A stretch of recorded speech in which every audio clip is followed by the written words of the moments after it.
샬롬. 오늘 예배 오신 여러분 환영합니다. 오늘은 우리 함께 기도의 찬양함으로 예배 주님께 올려드리도록 하겠습니다. 우리 함께 기도해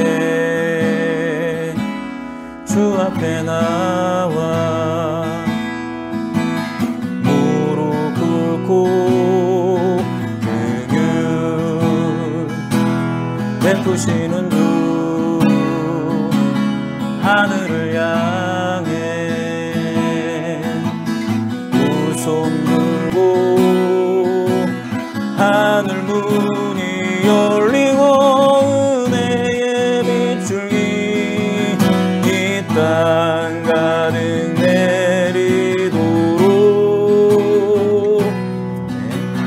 마침내 주 오셔서 은혜의 빗줄기 우리 위에 부시도록 우리 위에 부시도록. 아멘. 사도신경으로 우리의 신앙을 고백하겠습니다. 전능하사 천지를 만드신 하나님 아버지를 내가 믿사오며 그 외아들 우리 주 예수 그리스도를 믿사오니 이는 성령으로 잉태하사 동정녀 마리아에게 나시고 본디오 빌라도에게 고난을 받으사 십자가에 못 박혀 죽으시고 장사한 지 사흘 만에 죽은 자 가운데서 다시 살아나시며 하늘에 오르사 전능하신 하나님 우편에 앉아 계시다가 저희로서 산자와 죽은 자를 심판하러 오시리라. 성령을 믿사오며 거룩한 공회와 성도가 서로 교통하는 것과 죄를 사하여 주시는 것과 몸이 다시 사는 것과 영원히 사는 것을 믿사옵나이다. 아멘. 오늘 우리가 함께 나눌 하나님의 말씀은 누가복음 1장 21절에서 38절 말씀입니다. 누가복음 1장 21절에서 38절 말씀, 본문이 좀 긴데요. 그래도 함께 하나님의 말씀 함께 읽도록 하겠습니다. 할례할 8일이 되매 그 이름을 예수라 하니 곧 잉태하기 전에 천사가 일컬은 바로라. 모세의 법대로 정결 예식의 날이 참에 아기를 데리고 예루살렘으로 올라가니 이는 주의 율법에 쓴 바 첫 해에 처음 난 남자마다 주의 거룩한 자라 하리라 한 대로 아기를 주께 드리고 또 주의 율법에 말씀하신 대로 산비둘기 한 쌍이나 혹은 어린 집비둘기 둘로 제사하려 함이더라. 예루살렘에 시므온이라 하는 사람이 있으니 이 사람은 의롭고 경건하여 이스라엘의 위로를 기다리는 자라. 성령이 그 위에 계시더라. 그가 주의 그리스도를 보기 전에는 죽지 아니하리라 하는 성령의 지시를 받았더니 성령의 감동으로 성전에 들어가매 마침 부모가 율법의 관례대로 행하고자 하여 그 아기 예수를 데리고 오는지라. 시므온이 아기를 안고 하나님을 찬송하여 이르되 주제여 이제는 말씀하신 대로 종을 평안히 놓아주시는도다. 내 눈이 주의 구원을 보았사오니 이는 만민 앞에 예비하신 것이요 이방을 비추는 빛이요 주의 백성 이스라엘의 영광이니이다 하니 그의 부모가 그에 대한 말들을 놀랍게 여기더라. 시므온이 그들에게 축복하고 그의 어머니 마리아에게 말하여 이르되 보라 이는 이스라엘 중 많은 사람을 패하거나 흥하게 하며 비방을 받는 표적이 되기 위하여 세움을 받았고 또 칼이 내 마음을 찌르듯 하리니 이는 여러 사람의 마음의 생각을 드러내려 함이니라 하더라. 또 아셀 지파 바누엘의 딸 안나라 하는 선지자가 있어 나이가 매우 많았더라. 그가 결혼한 후 7해 동안 남편과 함께 살다가 과부가 되고 84세가 되었더라. 이 사람이 성전을 떠나지 아니하고 주야로 금식하며 기도함으로 섬기더니 마침 이때에 나와서 하나님께 감사하고 예루살렘의 속량을 바라는 모든 사람에게 그에 대하여 말하니라. 아멘. 세례 요한처럼 예수님도 이제 태어나신 지 8일째가 되어서 할례를 행하게 되고 그 이름을 예수라라고 이름을 짓게 됩니다. 세례 요한이 그 공동체의 환영과 그 기쁨과 돌봄을 받으면서 그 모든 예식을 진행한 것에 비해서 예수님은 굉장히 조촐하고 소소하게 아마 이 예식을 보내셨을 것입니다. 그리고 이제 예수님이 태어나신 지 40일째가 됐을 때 정결 예식을 치르기 위해서 예수님의 가족이 성전으로 들어가게 됩니다. 당시에는 남자가 태어나면 40일, 여자아이가 태어나면 80일 동안의 기간을 거친 후에 그 기간이 다 차면 양 한 마리와 비둘기 한 마리를 가지고 정결 예식을 치르게 됩니다. 양은 이렇게 아이를 주시고 건강하게 출산할 수 있게 해주신 것에 감사하면서 번제로 드리고, 그리고 비둘기는 이제 피를 흘렸기 때문에 이 속죄의 의미로 속죄제로 하나님께 올려드리는 것입니다. 이 예식을 진행하기 위해서 예수님의 가족도 이제 40일째가 돼서 예루살렘의 그 성전에 들어간 것이죠. 그런데 오늘 본문 말씀을 보면 예수님의 그 가정 형편이 굉장히 어려웠던 것들을 암시하는 장면이 있습니다. 설교 시간에 많이 들으셨을 텐데요. 우리 24절 같이 읽어볼까요? 또 주의 율법에 말씀하신 대로 산 비둘기 한 쌍이나 혹은 어린 집비둘기 둘로 제사하려 함이더라. 이 정결 예식을 치르러 가기 위해서 제물을 바친다 했는데 제가 말씀드렸던 것과 좀 다른 게 있죠. 원래는 어린 양과 비둘기, 1년 된 어린 양과 비둘기를 바치게 돼 있는데 정말 가정이 너무너무 어려운 사람은 양이 아닌 그냥 비둘기 2마리로 드릴 수 있도록 그렇게 선처를 해 준 것이죠. 여러분, 태어나서 딱 한 번 드리는 정결 예식인데, 그죠? 드리는 건데, 양을 준비할 만한 재정이 예수님 가정에는 없었던 거죠. 근데 이와 같이 조금 예수님의 가정은 어려운 가정이었다라는 것을 이 본문 말씀을 통해서 알 수 있습니다. 예, 그런데 그렇게 이 정결 예식을 드리기 위해서 성전에 가고 있었는데, 이전에 드렸던 말씀 기억하실지 모르겠네요. 그죠?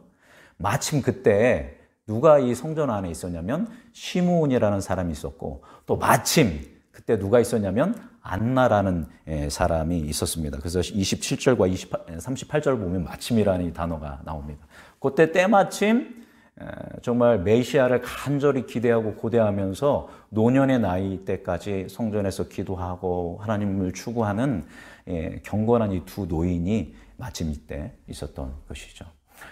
사가랴는, 그리고 이 안나는 이 예수님을 보자마자 저 아기가 바로 우리가 기다리고 있었던 그 메시아구나라는 것을 한눈에 알아봅니다. 단번에 알아봅니다. 이 사람들은 경건한 사람들이었고 또 성령의 그 이끄심을 받는 사람이었기 때문에 알아볼 수 있었겠죠. 그래서 먼저 사가랴가 너무 감격스러워하면서 이 아기를 품에 안고 하나님께 찬양을 올려드립니다. 이 찬양은 앞서 나왔던 엘리사벳, 그리고 사가랴, 그리고 마리아에게서 이제 그 다음에 이어지는 그런 아름다운 하나님을 향한 어떤 그런 찬양이라고 할 수 있겠죠. 성령의 충만함을 받은 가운데 이 시므온도 찬양을 하게 되는 것이죠. 우리 말씀 읽어보겠습니다. 29절에서 32절 말씀입니다. 29절에 32절 읽어볼까요? 주제여 이제는 말씀하신 대로 종을 평안히 도와주시는도다. 내 눈이 주의 구원을 보았사오니 이는 만민 앞에 예비하신 것이요 이방을 비추는 빛이시요 빛이요 주의 백성 이스라엘의 영광이니이다. 예, 계속 말씀을 보니까 시므온이 얘기하죠. 내 눈이 주의 구원을 보았습니다. 이 아기를 얘기하는 것입니다. 이 아기는 만민 앞에 예비하신 아기이고, 이 아기는 이방을 비추는 빛이고, 이 아기는 주의 백성 이스라엘의 영광입니다 라고 하면서 막 기쁨에 겨워서 감격스러워하며 찬양을 합니다. 그런데 이 구원의 범위가 굉장히 확장되어 있는 것을 볼 수 있습니다. 만민 그리고 이방을 비추는 빛으로 예수님은 우리의 구원자다라고 이렇게 선포하고 있습니다. 이걸 뭐라고 하면 굉장히 보편적인 어떤 구원의 세계를 우리에게 제시하고 있다는 거죠. 이제 좁은 의미가 아니라 전 세계를 품는 어떤 구원의 세계를 막 기쁨으로 찬양하고 주께 영광 돌리고 이제 내가 주님께 평안히 갈 수 있겠습니다라고 하면서 감격의 찬양을 올려드립니다. 그런데 여러분, 앞에서 이야기했던 이 마리아의 찬가 그리고 사가랴의 찬가와는 달리 이 시므온의 이 찬가에는 첨가되는 어떤 구절이 있습니다. 그 부분은 무엇이냐면 우리 읽어보도록 하겠습니다. 34절과 35절 읽어볼까요? 읽어보겠습니다. 시므온이 그들에게 축복하고 그의 어머니 마리아에게 말하여 이르되 보라, 이는 이스라엘 중 많은 사람을 패하거나 흥하게 하며 비방을 받는 표적이 되기 위하여 세움을 받고 또 칼이 내 마음을 찌르듯 하리니 이는 여러 사람의 마음의 생각을 드러내려 함이니라 하더라. 아멘. 무슨 말입니까? 예수님이 오신 것은 이 아기는 구원의 기쁜 소식인데 보편적으로 주어진 모든 사람에게 주어진 소식인데 이것을 받아들이는 사람에게는 어떻게 된다? 그들을 흥하게 할 것이지만 이 복음을, 이 아기를 거절하는 이들은 어떤 것을 경험하게 될까? 패하게 됨을 경험하게 될 것이다 라고 이야기합니다. 그들은 그 예수님을 거절하는 사람은 폐하여지고 예수님을 비방하게 될 것인데 그들로 인해서 마리아의 그 마음이 어떻게 될 것이다. 칼에 찌르듯이 아픔을 겪게 될 것이다 라는 한 가지 더 예언을 시므온은 추가하고 있는 것입니다. 이 이야기는 무엇입니까? 복음은 모든 사람에게, 예수 그리스도는 모든 인류에게 보편적으로 어떻게 됐다?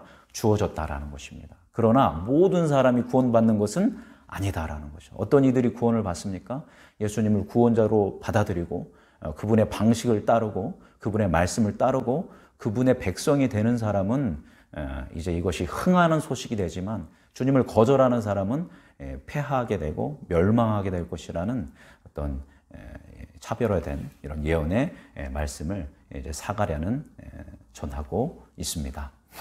예, 안나의 찬양은 이제 생략되었는데요. 아마 생략된 이유가 사가랴가 찬양한 것과 일맥상통하기 때문에 생략한 것으로 볼 수 있겠습니다. 예, 말씀 마무리하도록 하겠습니다. 여러분, 그렇게 예수님이 오셨을 때 성육신하셔서 하나님이 성육신하셔서 예수 그리스도로 오셨을 때 그것이 어떤 이에게는 흥한 소식이 되었고 어떤 이에게는 패한 소식이 되었습니다. 여러분에게는, 우리에게는 예수님의 성육신의 사건이, 예수님이 그리스도로 이 땅 가운데 오신 이 사건이 흥할 소식인가요? 패할 소식인가요? 우리는 기본적으로 이야기할 것입니다. 나는 예수님을 믿기 때문에, 나는 교회를 다니기 때문에 나에게는 어떤 소식이다? 흥할 소식이다. 생명의 소식이다. 라고 많은 분들이 생각하실 것입니다. 그렇다면 내가 예수님을 내 구주로 받아들였다는 것, 내가 예수님을 믿는다라는 것을 우리는 무엇으로 입증할 수 있을까요? 우리의 말로, 아니면 우리의 지적인 동의로, 아니면 우리의 종교적인 활동으로 이것을 입증할 수 있을까요? 이것은 받아들이지 않고 믿지 않더라도 얼마든지 할 수 있는 부분이다라는 것입니다. 그렇다면 어떻게 우리가 예수님을 믿는다는 것, 예수님을 받아들였다는 것을 입증할 수 있을까요? 아마도 우리가 생각하는 어떤 세계관, 그리고 내 삶의 생활 방식, 내가 좋아하고 내가 추구하는 것들을 지금까지 살펴본 누가복음의 말씀과 또 앞으로 살펴보게 될 누가복음의 그 말씀들의 잣대에 그 기준에 내 사고방식, 내 생활방식, 내가 추구하는 것들을 한번 이렇게 비교해 본다면 내가 과연 그 주님을 온전히 믿고 받아들인 사람인지 아닌지를 어느 정도 가늠할 수 있지 않을까 그런 생각을 해 보았습니다.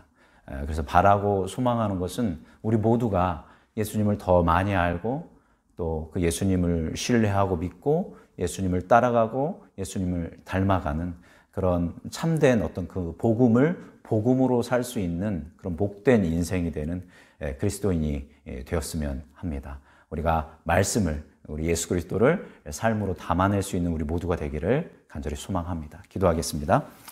살아계신 하나님 아버지, 오늘 시므온이 그리고 안나가 예수 그리스도를 만나고 그 예수 그리스도에 대하여 하나님께서 주시는 마음을 찬양하고 선포했던 이야기를 함께 나누었습니다. 어둠의 빛이 되시고 우리의 구주가 되시는 그 예수님을 앞서서 확인하고 또 확인하고 마지막까지 이렇게 확인하는 말씀을 보면서 예수님의 구원자 되심이 얼마나 중요한 사건인지 우리가 다시 돌아보게 됩니다. 하나님, 우리가 이 사실을 믿음으로 받아들이고 우리가 삶으로 받아들이고 우리의 전 인생으로 전 생애로 받아들여서 그리스도를 믿고 그리스도를 따라가는 그런 삶을 살 수 있는 우리 모두가 되도록 인도하여 주옵소서. 그래서 주님이 오신 이 기쁜 소식이 패할 소식이 아니라 우리에게 흥할 소식, 생명의 소식, 영생의 소식이 되도록 우리를 온전한 길로 이끌어 주옵소서. 그렇게 우리 삶을 이끄실 주님을 신뢰하며 사랑이 많으신 예수님의 이름으로 감사하며 기도드립니다. 아멘. 오늘 말씀 기억하면서 우리가 어떤 방식으로 생각해야 할지, 또 무엇을 추구해야 할지, 또 어떤 생활 방식을 따라야 할지, 그 기준이 되는 것은 오직 예수 그리스도님을 우리가 알고 믿고 그 주님의 길을 따라가는 참된 그리스도인이 될 수 있게 해달라고 우리를 위해서, 우리 서로를 위해서 함께 합심하여 기도하고 개인적인 기도 제목들 가지고 기도하시고 주기도문으로 예배 마치시면 되겠습니다. 기도하겠습니다. 주님.